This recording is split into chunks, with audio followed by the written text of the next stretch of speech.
Yesterday, during our transcript reading of the YSL ex parte meeting, Dear World Christian and I noticed something about Melnick and how he didn't want to stick around. He was basically saying, I'm out if you're going to do this. And Ashleigh Merchant today is breaking down. She's articulating, she's conceptualizing kind of what we had a gut feeling about. So I wanted to talk about what Ashleigh Merchant says and see what you guys think. And this is the part of the transcript that we're talking about, so you have the context. I'll also link to the full reading and the full transcript in the description below. I also made a searchable PDF version, so you can search by keywords. But let's get the context here on which part of the transcript we're talking about, and then jump over to what Ashleigh Merchant said. I don't know what advice counsel may have offered or may be offering. That is their right and their business.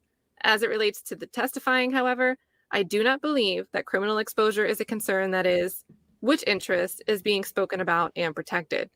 Mr. Melnick relayed to Ms. Hilton on Friday that he had never heard of the statute 245507, and on Friday, he sent an email. I don't know if he intentionally copied Mr. Steele and Mr. Shart. I don't know if he unintentionally put my name on it, but he sent an email to Mr. Steele and Mr. Shart with me and Simone copied where he said, "This is the communication that I received from Miss Love regarding Mr. Copeland." My response was, whose interests are you protecting? Yours or Mr. Steele's? Whose clients, which client are you protecting? Whose client, yours or Mr. Steele's and Mr. Shart's? He wrote back and said, quote, "You are going to get him killed. You are making him a target. Fuck you," is what he wrote in the email. So this is the infamous email. This is the infamous email. Wow. So this is what Miss we get two little teeny paragraphs. I have other concerns, but then we have all these paragraphs, multiple paragraphs about this concern. So right. In the court. Yeah. His being whose concern?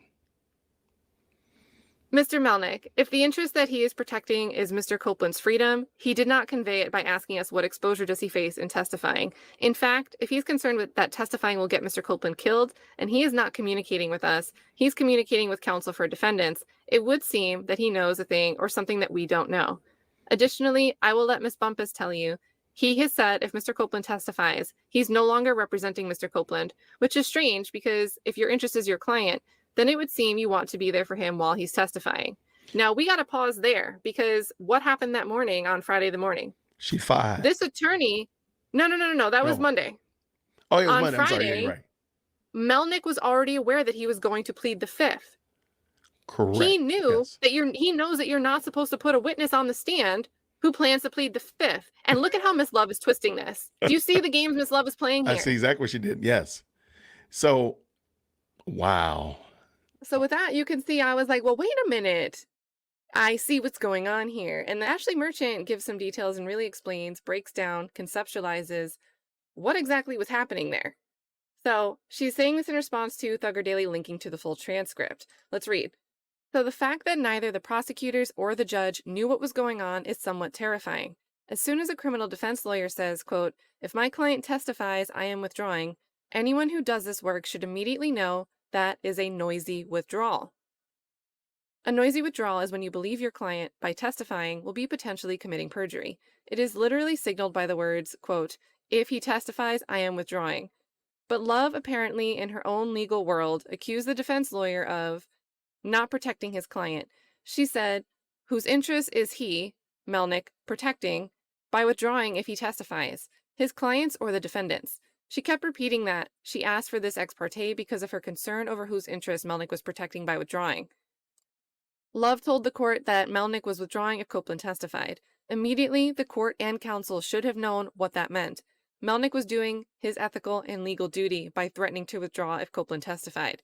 Court and counsel should have immediately figured that out, but instead, Love kept accusing Melnick of having conflicted loyalties. Because the defense lawyers are always blamed and questioned about their own ethics. Defense lawyers deserve to be treated better. This work is hard enough. I will always stand beside our courtroom warriors doing their job. And then she tags Gactyl. So let me go and retweet this, repost it, whatever. And Ashleigh Merchant has also shared some thoughts on other replies about this transcript. So here, Mark says, "Isn't it true that the state could still prosecute Woody for any crimes, related or not, revealed during his testimony, if the state established they independently obtained evidence against Woody?" She says yes. Then in response to Thugger Daily saying, I mean, at the very least, not disclosing Woody straight up saying, I did these crimes. so that the defense can cross him on what he meant is a clear Brady violation, no? And Ashleigh says, more concerning is the fact that any grant of immunity like this requires the approval of the elected district attorney. That means Fani Willis was involved in this decision to grant immunity to Copeland. That means she not only knew, but sanctioned this.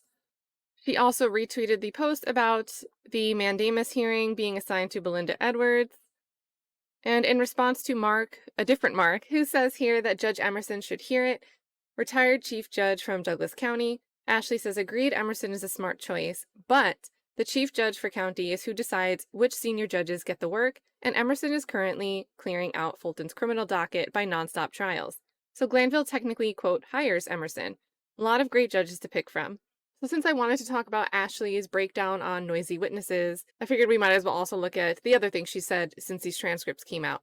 But with that, you guys, I'm going to turn the floor over to you. So in the description, you'll find a link to a searchable PDF of the transcripts, links to the video readings of those transcripts by myself and Dear Woke Christian, and I'll also include a link to the June 7th live stream of the YSL trial, where you can look back at what Melnick said in court. I don't want to rehash a lot of that stuff here. We've talked about it in another stream, and it feels like so long ago, but in case you want that refresher or have never seen it, I'll link a timestamp to the 2 different times Melnick speaks in court on June 7th. But let me know what you think about this battle between Love and Melnick, and also what you think about the transcripts in general. See you in the comments, you guys. All take care until next time. Bye.